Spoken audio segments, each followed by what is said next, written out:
Hello there, I'm Kate Miles from the Mind Body Reset, and I'm here today to talk to you about pacing yourself.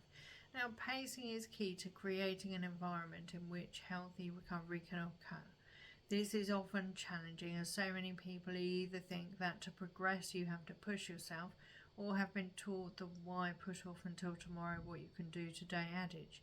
But when we take this stance, it's all too easy to fall into a push, push, push mentality, which can translate into a reality of battling against your limitations, which predisposes you to existing within a 2 steps forward, 1 steps backwards realm. However, the doing nothing approach isn't what I'm suggesting either, as it's deeply unhelpful because it can create a downward spiral. So the answer during periods of increased physical or mental pain is to pace yourself. Now, this isn't necessarily a formulaic entity. I can't give you a timetable detailing how much input is correct. It's more a framework to be tailored to individual circumstances. Anyone who has recovered from an operation knows you need to strike a balance between resting and doing. And this same ethos translates into any healing situation. But pacing yourself needs to be a bit more intuitive. So to start with, you really do need to consider whether your default setting is to over or under push yourself. Then as you set about doing whatever is on your to-do list, be that general chores, rehab exercises, or perhaps even enjoyable pastimes, listen to your body rather than ignoring it. This is so important as your mind is sending you messages about what is right for you via symptoms such as pain, tiredness and mindset fluctuations, which are potentially very different from your what you don't want to do and what you do want to do feelings. So where you can tune in on this level, you can appreciate just when you need to rest as well as when you're ready to get going again. This approach is much better than pushing until you collapse, as that will only create more damage and hindrances. So if you generally over push and find it difficult to rein yourself in, set a timer for 5 to 15 minutes. Then after that time frame, make a point of considering how you feel. If you are aware of any changes in fatigue, discomfort or mood levels, then take a rest for at least as long as you were active, and repeat if you feel up to it again later. Otherwise, carry on for a further 5 to 15 minutes before rechecking in with yourself.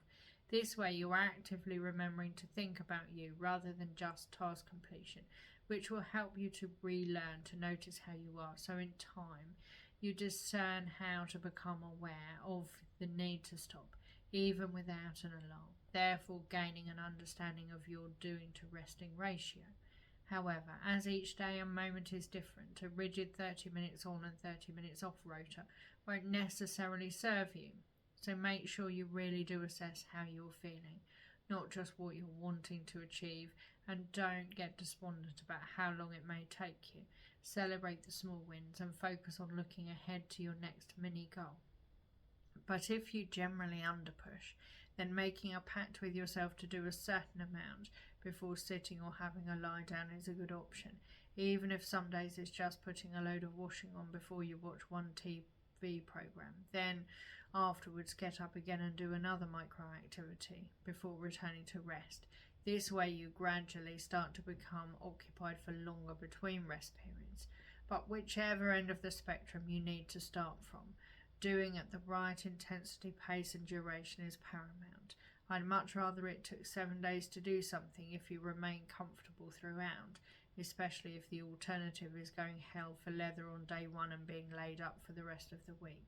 So a slow, steady and consistent creep forwards is generally best for any situation and symptom severity. But remember, no matter your starting point, there is always a way forwards.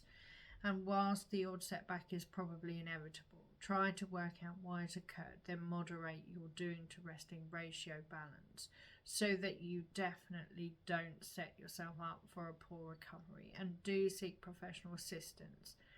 And ask your practitioner or therapist for their specific to your situation advice to help you boost your recovery sensibly. Otherwise, you may well end up wishing you had gone about things very differently. Now, if you're a busy woman with health concerns, then join my Mind Body Reset group to assess your self-help post options and videos to help you boost your recovery. Thank you for watching. I hope you found that useful. Bye bye.